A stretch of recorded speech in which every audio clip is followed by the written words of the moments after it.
Assalamualaikum warahmatullahi wabarakatuh. Sahabat semuanya, kembali kita berjumpa di channel Indra Official. Sepertinya sudah lama kita tidak berjumpa, sahabat semuanya.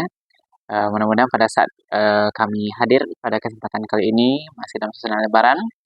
Seluruh sahabat semuanya dalam keadaan kondisi sehat walafiat dan selalu sukses dalam menjalani aktivitas sehari-hari. Selamat Lebaran, Idul Fitri 1445 Hijriah bagi sahabat kami kaum muslimin dimanapun berada. Baik, pada kesempatan ini sahabat semuanya, saya akan mereaction sebuah video viral yang terjadi belakangan ini, itu sebuah kasus terbongkarnya atau kejadian seorang ibu rumah tangga yang sudah melaksanakan pernikahan dan sudah punya anak, namun karena kebutuhan keuangan ingin menjual maharnya. Ternyata mahar emas yang diberikan oleh suaminya ternyata adalah emas palsu atau imitasi. Sebelum kita bahas semuanya, silakan dulu sahabat yang belum subscribe, silakan di subscribe dulu channel ini dan silakan tekan tombol loncengnya untuk aktivasi mengetahui nanti video-video terbaru dari kami untuk sahabat semuanya. Kita dengarkan terlebih dulu berita viral tentang diketahuinya mahar palsu berupa emas dari seorang ibu rumah tangga di Purwakarta. Baik, kita dengarkan dulu cuplikan videonya sahabat semuanya. Inilah sosok anak camat di Purwakarta yang viral mengaku dinikahi pria berseragam dengan emas kawin palsu. Kisah anak camat Purwakarta ini belakangan tengah viral di media sosial lantaran mengaku dinikahi dengan menggunakan emas kawin palsu. Wanita tersebut ternyata bukan orang sembarangan. Ayahnya merupakan seorang camat di Kabupaten Purwakarta. Bahkan pernikahan wanita itu dihadiri oleh mantan Bupati Purwakarta, Dedi Mulyadi. Dedi Mulyadi bahkan menjadi saksi nikah di mana ia diberi emas kawin palsu oleh suaminya. Lantas siapakah sosok wanita tersebut? Anak camat di Purwakarta ini bernama Siva Dwi Fatmawati. Siva menceritakan kesedihannya dinikahi oleh sang suami dengan emas kawin palsu.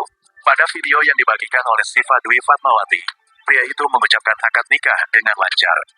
Pada video terlihat pengantin wanita mengenakan siger Sunda duduk di samping mempelai pria. Suaminya menyebut bahwa emas kawin yang diberikan itu dibayar secara tunai. Awalnya pengantin wanita tidak tahu kalau emas yang dijadikan mahar itu ternyata palsu. Namun setelah beberapa waktu baru diketahui kalau ternyata perhiasan emas yang diberikan oleh suaminya itu ternyata palsu. Hal itu diketahui saat Siva membawa ke toko emas. Mengetahui hal itu, ayahnya pun sempat mengirim pesan pada mertua Siva soal emas kawin palsu itu. Namun tidak mendapat balasan dan penjelasan apapun. Sang ayah juga sempat memarahi suami Siva karena permasalahan tersebut. Bahkan saat itu ayahnya mengaku sudah sangat sakit hati dengan ulah menantunya itu. Menurutnya hal itu diketahui saat putrinya hendak menjual emas kawin itu karena keperluan biaya. Kemudian emas itu pun dicek kembali oleh pihak keluarga dan ternyata imitasi alias emas palsu. Rupanya sebulan setelahnya sang ayah meninggal dunia. Diketahui, ayah Siva Dwi Fatmawati wafat saat menjabat sebagai camat Wanayasa, Kabupaten Purwakarta. Sang ayah bernama Diaudin itu meninggal pada tanggal 3 Maret tahun 2024 sebelum Ramadan. Rupanya usia pernikahan keduanya sudah berjalan bertahun-tahun dan sudah dikaruniai anak perempuan. Namun kini keduanya sedang melakukan proses perceraian. Sepertinya perceraian mereka bukan karena emas kawin itu, melainkan ada konflik lainnya. Baik, sahabat semuanya, itu tadi gambaran kisah seorang wanita di Purwakarta sedang menikah. Ternyata diketahui di akhir pernikahannya ketika kebutuhan ternyata ada emas palsu. Jadi ini kejadian peristiwa persoalan mas kawin emas palsu. Baik, sahabat semuanya, yang pertama ingin kami sampaikan bahwasanya dalam pernikahan itu ada rukun dan syarat-syarat yang harus terpenuhi. Nah, terkait dengan mahar ini, dia bukanlah termasuk salah satu daripada rukun nikah. Nah, dia adalah sebuah pemberian wajib dari seorang suami kepada istrinya sebagai tanda dia betul-betul ingin menjadi suaminya, mungkin sebagai bukti dia mencintai calon istrinya. Dia memberikan sebuah pemberian yang itu diwajibkan dalam ajaran agama. Dia tidak termasuk rukun nikah karena yang termasuk rukun nikah itu adalah yang pertama yang menjadi rukun nikah adalah calon suami. Nah, ini suaminya juga nanti punya syarat tertentu. Kemudian juga ada calon istri. Nah, calon istri juga nanti mempunyai syarat tertentu. Nah, dia tidak punya sedang bersuami, nah, tidak sedang dalam masa iddah, tidak ada nanti hubungan mahram nikah dengan calon suaminya. Apakah dalam bentuk hubungan darah atau sepersusuan, atau nanti karena hubungan terikat dengan perkawinan. Nah, kemudian juga nanti ada wali nikah. Nah, wali nikah adalah wali yang berhak. Nah, itu sesuai dengan urutan-urutannya yang telah ditentukan oleh ajaran agama. Yang pertama tentu nanti walinya adalah ayah kandungnya. Nah, kalau tidak ada ayah kandungnya nanti sampai kepada kakeknya, ayah kakeknya. Nah, kemudian juga nanti kalau tidak ada, baru nanti saudara kandungnya atau saudara si ayahnya.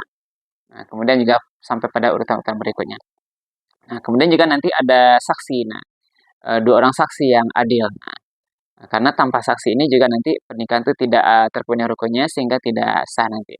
Sebenarnya juga hadis dari Rasulullah, la nikaha illa bi waliyin wa syahidain adil. Tidak sah nikah kecuali dengan adanya wali dan juga adanya dua orang saksi yang adil. Kemudian yang terakhir yang menjadi rukun nikah adalah itulah adanya ijab kabul. Nah, jadi itulah akad nikah itu adalah ijab kabul. Nah, itu ucapan dari seorang wali nikah, ijabnya seperti menyampaikan, wahai fulan, aku nikahkan anak kandungku bernama itu, nah, dengan engkau dengan mahar eh, seperangkat alat sholat dibayar dengan tunai. Nanti juga suami akan menjawab, saya terima menikahi anak kandung bapak yang namanya itu dengan mahar sebagaimana disebutkan tadi secara tunai. Nah, sementara dengan terkait dengan mahar, nah, mahar adalah sebuah pemberian yang diwajibkan kepada suami, tetapi dia tidak termasuk dalam bagian rukun nikah. Artinya apa sebenarnya? Nah, mahar ini aturannya dari segi jumlahnya, nah, itu merupakan kesepakatan antara suami dan istri. Nah, jadi istri nanti bisa meminta mahar kepada suaminya, dan nanti disepakati ketika suami nanti mampu itu nanti akan diberikan. Atau juga namanya ada mahar misil. Nah, mahar nanti menurut kebiasaan kampung setempat terhadap mahar seorang wanita yang akan dinikahi. Nah, mahar ini seperti yang disampaikan tadi adalah sebuah pemberian wajib dari suami kepada istrinya. Nah, dan dalam ajaran agama itu sangat dianjurkan dengan sebaik-baiknya gitu. Karena ini melambangkan bagaimana tanda cinta atau bukti seorang laki-laki untuk menikahi seorang wanita yang akan menjadikan istrinya. Nah, kemudian kalau dia tidak mampu, nah, maka itu nanti tentu diberikan sesuai dengan kemampuan daripada suaminya. Nah, bagaimana nanti juga Rasul menyampaikan, seandainya suami dalam kondisi tidak mampu, bahkan suami ini bisa memberikan mahar eh, berbentuk cincin besi gitu. Bahkan juga mahar itu dengan dimudahkan bisa nanti dalam bentuk mengajarkan Al-Quran kepada calon istrinya. Nah, dan mahar ini boleh tunai sahabat semuanya. Nah, juga boleh tidak tunai gitu, jadi hutang. Nah, jadi ini menandakan bahwasanya mahar itu tidak termasuk daripada rukun nikah tadi. Nah, artinya tidak adanya mahar pada waktu itu tidaklah menghalangi atau mengurangi terhadap sah atau tidak sahnya akad nikah. Nah, jadi mahar ini juga boleh dengan tunai. Nah, jadi nanti ketika suami eh, menikahi istrinya dengan mahar tidak tunai, nah itu nanti bisa dalam ijab kabulnya disampaikan tidak tunai. Nah, tidak tunai mahar tersebut. Nah, ini terkait dengan persoalan yang terjadi hari ini yang viral sahabat semuanya. Nah, ini kasus terjadi pada salah seorang wanita yang disebutkan namanya tadi. Nah, di Purwakarta ini. Nah, ini yang viral gitu. Nah, tidak tertutup kemungkinan kejadian ini nanti juga menimpa seluruh atau wanita-wanita lain yang juga nanti tertipu dengan mahar yang palsu ini. Nah, apakah bentuk ini emas yang palsu, nah, atau mungkin barang-barang yang palsu, nah, atau juga nanti ada penipuan-penipuan lain, nah, mahar itu tidak sesuai dengan kenyataan. Nah, jadi bagaimana kita melihatnya sahabat semuanya? Nah, dari segi keabsahan nikah, nah, jadi ini pernikahan ini tetap sah jalannya. Nah, ketika terpenuhi rukun nikah yang tadi, adanya calon suami, calon istri, ada wali nikah yang sah, ada saksi dua orang yang adil, kemudian sah nanti ijab kabulnya yang disahkan juga nanti oleh bapak penghulu di KUA. Nah, jadi nikahnya sah. Nah, pergaulannya juga sah nanti. Nah, lalu bagaimana hukum? Nah, bagaimana ketentuan ketika suami ini dalam kondisi memberikan mahar palsu? Nah, berarti dia adalah melakukan sebuah penipuan, pembohongan. Nah, maka dalam ini dia adalah tergolong orang yang berdosa. Nah, itu dosa besar. Nah, ini ada etikat yang tidak baik sebenarnya. Baru memulai akad nikah, nah mungkin karena kondisi tertentu, nah mungkin ada mungkin faktor ini yang kita ketahui tadi juga ayah juga pada saat pernikahan kita dengar seorang camat di kecamatan itu, nah ini tidak boleh dilakukan. Jadi seorang laki-laki yang mau menikah dengan istri, nah jadi dia nanti wajib memberikan mahar. Nah, Kalau sekiranya tidak mampu, nah jadi silakan nanti bermusyawarah. Nggak perlu nanti di hadapan orang ramai mahal dibilang barangkali 10 gram emas. Nah, ternyata mahal ini palsu gitu nih. Ini menutup kebohongan. Nah, berarti ini menampak langkah awal yang tidak baik dari seorang suami. Mahal itu harus diberikan dengan jujur. Kewajiban. Sebelumnya juga dalam surah An-Nisa dikatakan, A'udzubillahi minasyaitonirrajim. Bismillahirrahmanirrahim. Wa atun nisa asadqatihinna nihlah. Nah, dan berikanlah mahar itu kepada istrimu dengan penuh kerelaan. Itu sesuai dengan apa yang kita mampu. Jujur saja. Kalau tidak mampu nanti membeli mahar 10 gram, misalkan apa yang mampu gitu. Tadi bahkan disampaikan, mahar itu dengan cincin besi pun itu dibolehkan kalau tidak mampu. Bahkan tidak mampu juga boleh mengajarkan Al-Fatihah, mengajarkan Al-Quran, bagian ayat dari Al-Quran. Ini menandakan bahwa pernikahan itu tidaklah dipersulit dalam ajaran agama kita. Nah, juga dalam dalil-dalil disampaikan, nah makanya para bujang gadis itu, nah ketika dia sudah layak mampu menikah, itu dianjurkan segera menikah. Walinya silahkan carikan jodohnya yang masih jomblo. Wa ankihul ayyama minkum wassalihina min ibadikum wa imaikum. Dan nikahkanlah para jomblo, baik laki-laki atau perempuan, di antara kamu yang kamu miliki, anak-anak kamu, anak gadis kamu, anak bujang kamu, nikahkanlah. Ini untuk ahli nikah. Dan juga dianjurkan menikah daripada para budak laki-laki, budak perempuan yang sudah patut menikah. Bahkan dikatakan sekiranya mereka itu fakir, iyakunu fuqara. Kalau mereka itu fakir yang menikah ini, yunihimullah min fadlih. Nah, ketahuilah Allah itu akan kayakan mereka dengan karunia-Nya yang maha luas. Nah, jadi jangan ragu. Karena Allah tuh wasi'un. Allah tuh maha luas, itu rezekinya juga Allah maha mengetahui terhadap semua apa yang dilakukan oleh hamba-hambanya. Nah, jadi kembali kepada kasus ini. Nah, ini kasus ini viral, ini tentu menjadi sebuah hikmah besar. Nah, perhatian besar. Nah, peristiwanya viral. Nah, apa yang bisa kita ambil di sini sahabat-sahabat semuanya? Nah, yang pertama tentu pesan kami kepada seluruh pasangan yang akan menikah tentunya, ini kita berharap tidak terjadi kembali terulang untuk kesekian kali. Nah, bagi istri yang hendak mencari suami, bagi suami yang hendak mencari istri, yang pertama tentulah diharapkan kejujuran masing-masing pihak. Jangan awali sebuah pernikahan yang mulia ini, yang kita harapkan nanti bangunannya rumah tangga yang sakinah, mawaddah, warahmah, sudah diawali dengan sebuah peristiwa kebohongan. Andai ini terjadi pada keluarga kita, betapa malu kita sahabat semuanya. Nanti dikatakan tadi ayah sudah marah. Betapa malunya. Ini dibohongi. Bagaimana nanti kita bicara sebuah tatanan rumah tangga yang sakinah, mawaddah, warahmah, yang bangunnya adalah basicnya agama. Sementara awal pernikahan tidak ada kejujuran, bahkan mau membohongi kan istrinya gitu. Nauzubillah min dzalik. Kan itulah juga sebenarnya sahabat semuanya pesan kami juga untuk yang telah terjadi ini pelajaran kita bersama. Nah, bagi para calon suami, para bujang-bujang yang hendak mau menikah, Anda jangan bohongi istri Anda. Kalau tidak mampu memberikan mahar yang tinggi, silahkan jujur, berikan sesuai dengan kemampuan kita. Itu tidak diberatkan. Karena walaupun nanti akad nikahnya dengan mahar yang besar, kebahagiaan dirasakan oleh istri, nanti suatu saat terbongkar kebohongannya, malu dia sahabat semuanya. Malu keluarganya.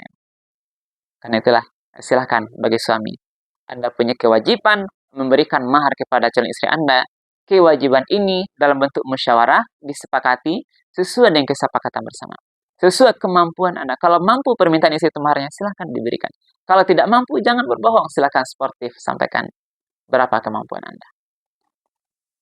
Hati-hatilah sahabat semuanya. Join Indah pesan dalam mencari jodoh. Kita tetap hati-hati. Agama sudah mengajarkan, carilah jodoh itu. Yang dilihat itu adalah diutamakan karena agamanya.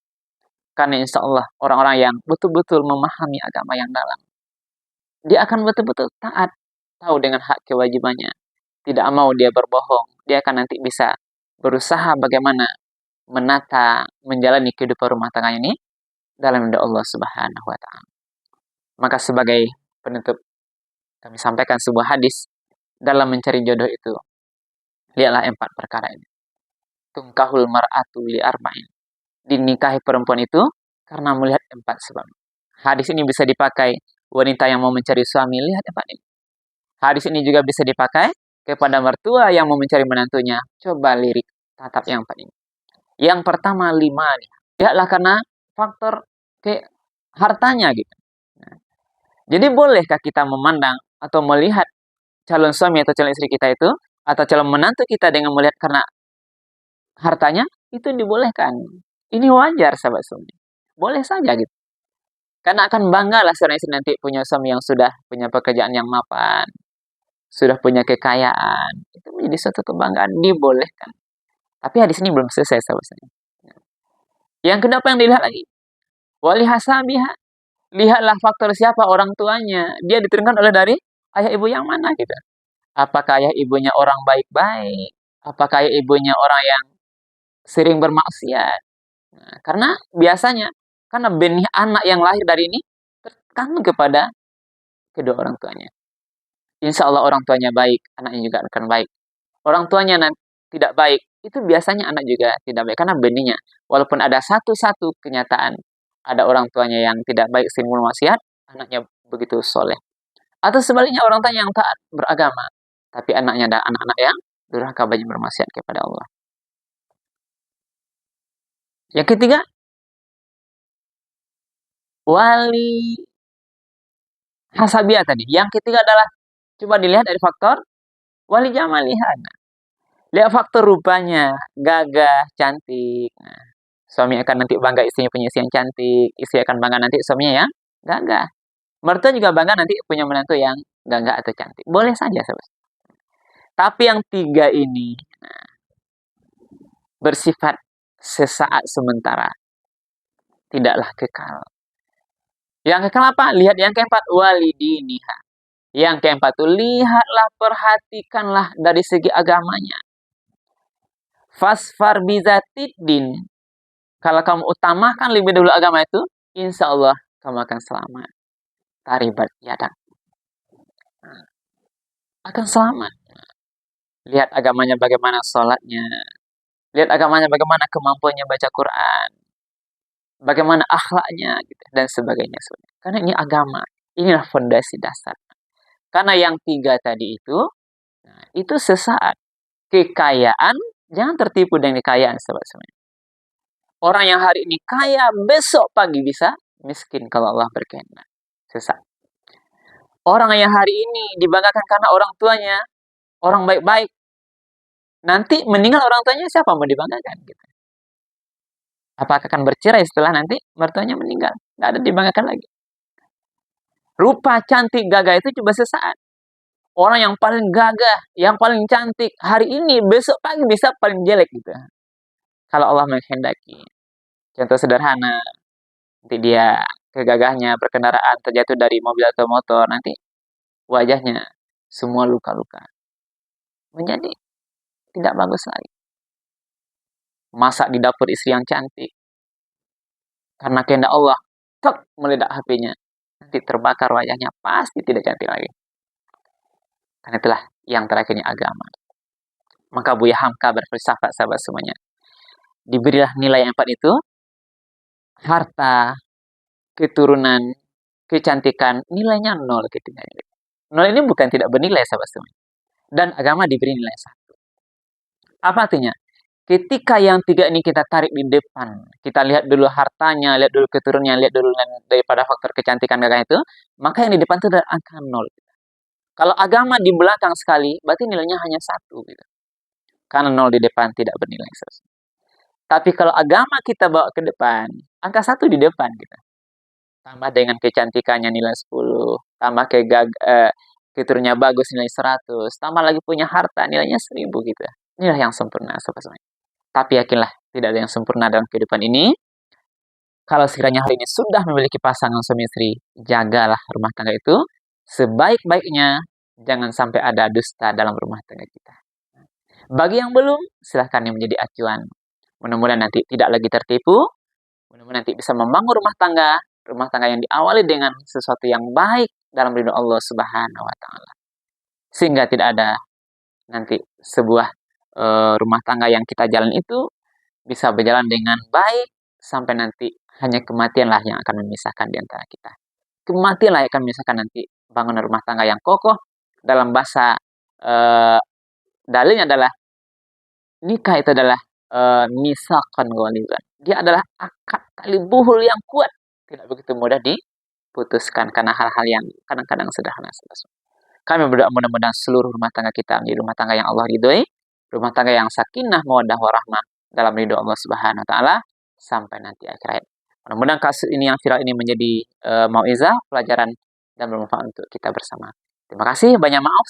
Subhanakallahumma wa bihamdika asyhadu an la ilaha illa anta astaghfiruka wa atubu ilaik. Assalamualaikum warahmatullahi wabarakatuh. Alhamdulillah.